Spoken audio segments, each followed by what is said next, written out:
Shalom bien-aimés frères et sœurs, nous nous retrouvons encore aujourd'hui pour partager la parole du Seigneur. Dieu de grâce, Dieu d'amour, nous nous remettons à toi. Éternel, que ce moment ne glorifie que toi et toi seul, au nom de Jésus-Christ de Nazareth. Amen. Nous lisons Psaume 115 du verset 11 au verset 13, la Bible dit « Vous qui craignez l'Éternel, confiez-vous en l'Éternel, il est leur secours et leur bouclier. » L'Éternel se souvient de nous, il bénira la maison d'Israël, il bénira la maison d'Aaron, il bénira ceux qui craignent l'Éternel, les petits et les grands. Alléluia. Bien-aimés dans le Seigneur, ce n'est pas parce que nous craignons l'Éternel que nous ne serons plus jamais dans les difficultés ou dans la souffrance. D'ailleurs, la Bible dit, le malheur atteint souvent le juste. Le juste, c'est celui qui craint l'Éternel. Mais l'Éternel en délivre toujours. Mais qu'est-ce qui se passe quand on se retrouve dans des moments difficiles, des moments de difficulté? Parfois, on oublie vers qui se diriger.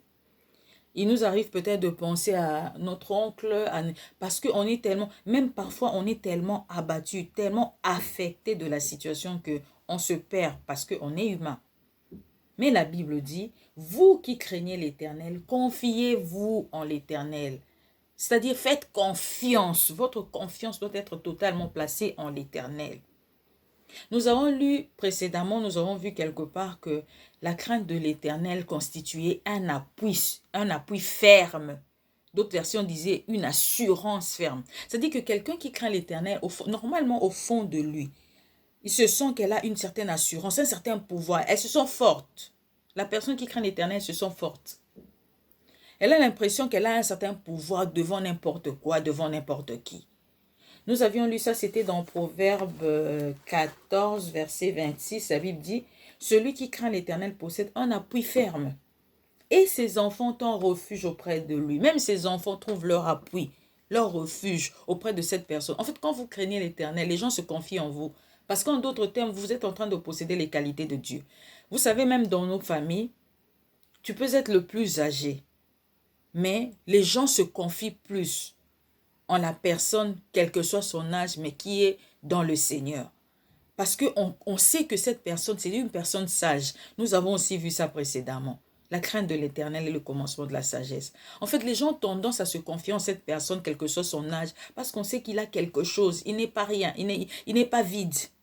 Il a une certaine force, un certain pouvoir. Et la Bible dit, celui qui craint l'Éternel possède un appui ferme, une assurance ferme, c'est une garantie. Et ses enfants ont un refuge auprès de lui. Les gens se confient, s'appuient sur lui. La Bible dit, la crainte de l'Éternel est une source de vie pour détourner les pièges de la mort. J'avais même dit qu'une fois, il y avait mon pasteur qui était allé à Chikapa, dans un village. Ils étaient allés en moto. Arrivé là-bas, tout le monde disait qu'il y avait tellement de sorciers qu'il fallait d'abord prier avant de dormir. Tellement il était fatigué, il a dit non, priez si vous voulez, moi je dors. Et ceux qui avaient prié le matin, c'était plein des sorciers, des attaques. Et lui, rien. Pour dire que quelque part, quand on a la crainte de l'Éternel en nous, en fait, normalement, la personne qui craint l'Éternel a une certaine assurance, une certaine garantie. Elle se sent en sécurité. Cette personne se sent forte. Et elle ne craint aucune situation. C'est ce qui arrive quand on craint l'Éternel, bien aimé dans le Seigneur. Mais qu'est-ce qui peut nous arriver pour que nous nous perdions? La Bible dit, confiez-vous, je reviens. Vous qui craignez l'Éternel, confiez-vous, faites confiance en l'Éternel.